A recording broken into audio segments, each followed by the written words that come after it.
Well, welcome to Westville. In the past few months, we've seen Canada's relationship with the United States drastically evolve. It's been amazing, the ebbs and flows. We've lived on pins and needles wondering if the U.S. would honor its trade agreements and respect our long-standing relationship as friends and allies. But we didn't just sit idly by and wait. We came together as a country. We came together as a province like we've never seen before. We've seen entire industries across the country, and certainly here in Nova Scotia as well, raise their hands and offer to do their part, even where they know it could mean retaliatory tariffs that would impact them and their businesses at great expense, but still put their hand up and say, well, they'll do their part because they felt it was right to put country before self. That is who we are as Canadians, and it will never change.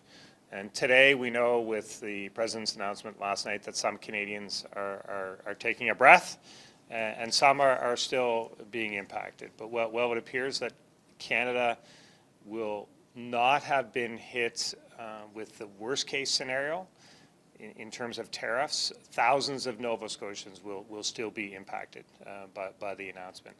And I want to take a moment to recognize the impact of the build-up to this moment, the impact it's had on businesses and certainly on people.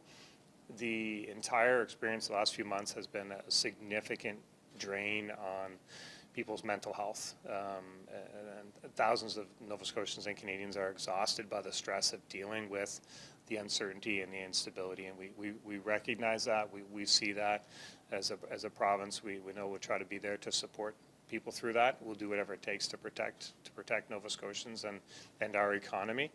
And this isn't something that Canada did or Nova Scotia did. It's something that's being done to us. We didn't do anything wrong. We've just been trying to respond to it. So moving forward, there will still be impacts from the trade direction that this administration is taking on Canada and certainly on Nova Scotia. Our work to diversify markets will not change. In fact, we'll probably continue to ramp that up. Of course, we'll work with those who do remain impacted, who are impacted on both an individual basis and also with larger scale programming that may be needed. We'll work with people. It could mean loans for certain sectors, could mean grants, support for market diversification, whatever it takes. We'll work with Nova Scotians to find the best support for their actual circumstance. During this period of uncertainty, the initial non-tariff reciprocal measures that Nova Scotia put in place will remain. That means we will continue to look for ways to put Nova Scotia and Canadian companies first as we review and where appropriate, cancel non-essential contracts with U.S. suppliers. That work continues. The increased tolls at the Cobequid Pass for commercial vehicles from the U.S., they will remain.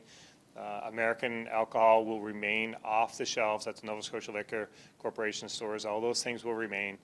But the message from this entire experience, I guess, remains, and we have heard it loud and clear. Putting too many eggs in one basket is never a good idea. That is why we will work hard to ensure that Nova Scotia becomes more and more self-reliant. We will do this through developing our natural resources. We have tremendous resource wealth in this province, and we need to take steps to develop that. By capitalizing on our natural resources, we can and must secure our province's energy and economic security.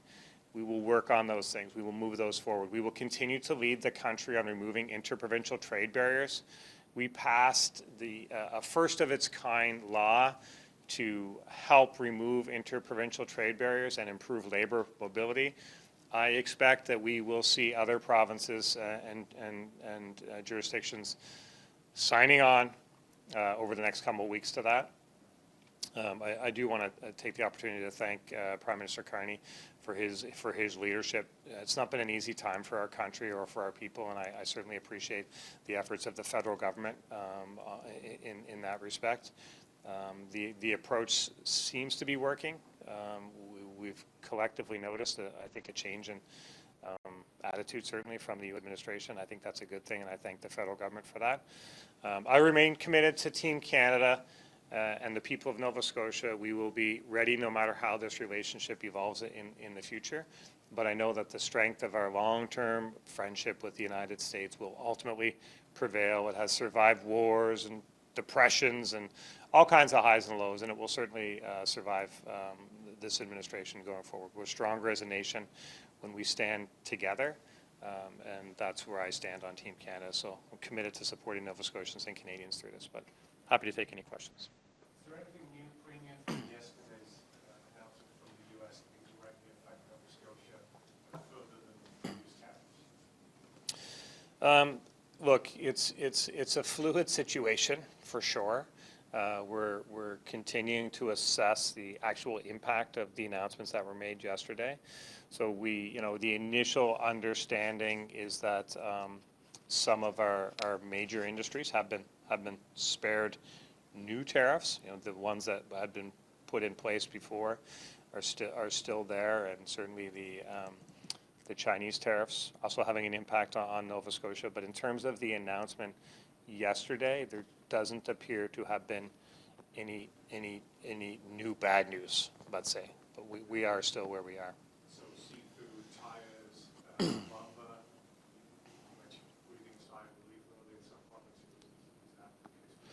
Yeah, so I think it is fluid, and we've known there's been a lot of uncertainty on movements over the last few months. We could see on again, off again. So there's always an uncertainty that's hanging. But the initial assessment is that if an industry was compliant with the CUSMA agreement, then there's nothing new, and that would certainly be the case for most of the industries that you've mentioned there. Do you think that at this point, is there any need to present to the $200 billion contingency fund? There will be a need for it in some respect. We'll assess how much, but certainly I think the need to diversify our markets and look for new markets that remains. And as we look at the strategy around that, that's going to cost some money. So we'll be ready to support that. It could come out of that pot. But also, there is the trade situation of the world, the trade wars that are happening right now, will have an impact on our economy. So we'll be ready to support Nova Scotians. We'll just need to assess where and when. But we're ready to do that. We just need to know exactly where to best direct it. What successes have you had in establishing markets other than the U.S.? I think if you take our seafood, for sure, we have world-class seafood. It's there's lots of demand for that. The seafood show in Boston really gave me reason to be encouraged about new markets for that. So that's happening. The removal of the interprovincial trade barriers, we're going to push a lot of Nova Scotia product across the country.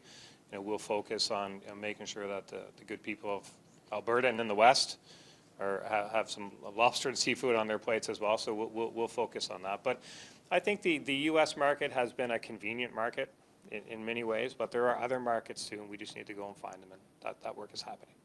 How would you like to see the federal government proceed? I'm supportive of what we've seen so far. So there's diplomatic channels. I've been engaged in those myself. There's talking to Americans directly. I've done that as well through media outlets down there, talking to customers to make sure. So all of these relationships are really important. And where it's time for Canada to step up with some reciprocal tariffs, then that has to happen too. And I think the federal government announced that today that they'll do some of that around auto parts. So I'm supportive of the approach the federal government is taking. You had mentioned, you had mentioned that you support the leadership that Carney has done throughout this.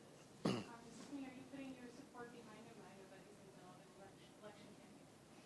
No, I've written to both leaders, the leader of the Conservatives and the leader of the Liberals, and outlining some Nova Scotia priorities. So for me, Nova Scotia is what matters to me. So whoever steps up and recognizes and is support of those priorities, then I'll make it known to Nova Scotians that happened. I've had some good conversations with the Prime Minister on Nova Scotia priorities, but I won't be knocking on doors in the campaign. What can you tell us about the meeting that happened this morning? with the first ministers, with the prime minister and the premier. So I think, look, it's people, premiers, and certainly the federal government, the prime minister recognize that it could have been worse, but it's not great. You know, we still have tariffs on some industries.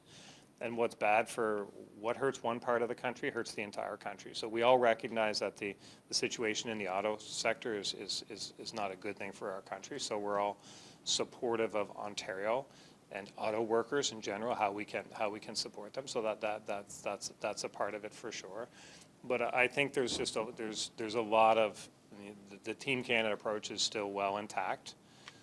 People want to put the country first and support it. So I think there's a high degree of support for each other across the country.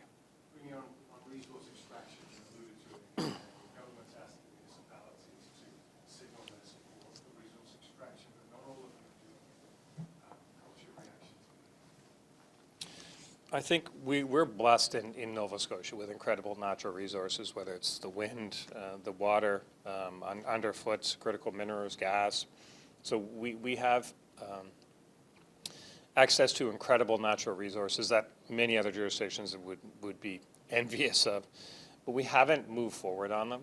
And as we haven't, our standard of living has slipped, and I think we recognize that we need to develop them to do more for citizens. So I think, on balance, I hear from lots of Nova Scotians who are, you know, let's do it safe as they do in other jurisdictions, but let's do it. And let's move forward. So there'll always be some voices that are just hard no. There'll always be some voices that are, you know, a little cautious about it, and you know, count me in that category too. You know, we have to do it safe. We have to be cautious about it, but we have to have the courage to have the discussions and move forward. So you know, obviously, I've been talking to Nova Scotians. We've been reaching out to, you know, community leaders, elected leaders across the province to gauge where they're at and encourage them to get on board behind Nova Scotians in this sense, and I've actually been encouraged by the response. What kind of response? Because I'm just wondering what the challenge is when you're hearing from councillors, especially with these projects that we approve with bypassing the municipal. There'll be full consultation process. I mean, we've lifted the bans. The bans are gone now on natural gas extraction and uranium. There's lots of critical minerals in the province. They weren't banned. There's a process to follow. So there was a couple that were banned. They're not banned anymore. The process will still be, you know, there'll be a consultation process that we move through on that. So it's okay to proceed cautiously, but we have to proceed, and we will. Specifically, how much relief was there around tires not being included in these premiums that Ontario's given that Michelin has plants throughout the province employing thousands of people? Yeah, so anything that impacts our economy in any sense, we're still a million people, but still a small economy, so we're very connected. So we worry about any negative impact on any part of it, and certainly on our major employers, we would be worried. So as it stands right now, it is a fluid situation, but as it stands right now, there's no new bad news, I guess, is the way I would say that. So that's a relief. Michelin's an incredible employer in our province, and their commitment to our province over 50 years, it's really important to us. We're real proud that by their presence here, so we do what we can to support them. But I think the initial assessment of the news, it is a fluid situation, but could be worse. Sir, we talk about Team Canada with the optics surrounding Premier Smith, maybe conversations with her, again, the optics involving her maybe not being as strong part of Team Canada. No, I think she is. I mean, every jurisdiction is uniquely impacted. We all have different economies. It's a diverse country, and we all, like as a premier, have obligation to look out for Nova Scotians. Every premier has that for their citizens, and I've been very very impressed by and proud of the response from the premiers of the country, and we all want the same thing: what's best for Canada. New Brunswick is seeing sort of an increase or an influx of Americans coming to the province, or at least looking at it, particularly for working health care. Are we seeing similar here in Nova Scotia? Yeah, I think the recruiting is always ongoing, and we are making incredible progress on filling vacancies. And some of the unique approaches we've had leading the country through, the physician's assessment clinic is really important. So I think there's been a significant amount of reach outs from people practicing medicine in the United States. Some of those are more serious, some of them are less serious, some of them, there's various degrees, but I still understand there's dozens of people that are in the serious category, and we'll have those discussions with them. We think we have a great healthcare system here that can always offer opportunities for healthcare professionals, so we'll look to do that. Coming to April, any thoughts on whether we're going to see less Americans during the tourist season, or we're going to see more staycations, people not traveling to the States, or any kind of? I mean, I'm hearing the anecdotal, feedback that people aren't traveling to the United States. I think that's a real thing right now. Those people will still want to do something over the summer, so I think we could see more staycations. That's a good thing. I haven't heard much about whether Americans would travel to Canada or not. I think that the mood in Canada about this whole, what we've lived through here is, the national unity is pretty high. Canadians pretty upset and angry about, the 51st state jokes and the governor jokes. So my sense is that the mood among Americans is not that at that level that they'd still be willing to come to Canada. But I don't have any data on it. So summing up that, Premier, you kind of said it could be worse, but it's not great. And the measures that you've already put in place, like the US alcohol stays, are there any other new measures for Nova Scotia? There's no new measures. I mean, we're gonna work with the federal government and work with our colleagues across the country. I mean, obviously, as a country, the auto situation is scary for Canadians, that's the main reason we're leaving what we have in place, as we kind of see where everything settles. There's trade disputes happening, and we can't look past that. We need to acknowledge that they're there, and so we'll leave those measures in place for now. But we won't add to any rate just yet. Awesome. Thanks, everyone. Thank you. Appreciate it.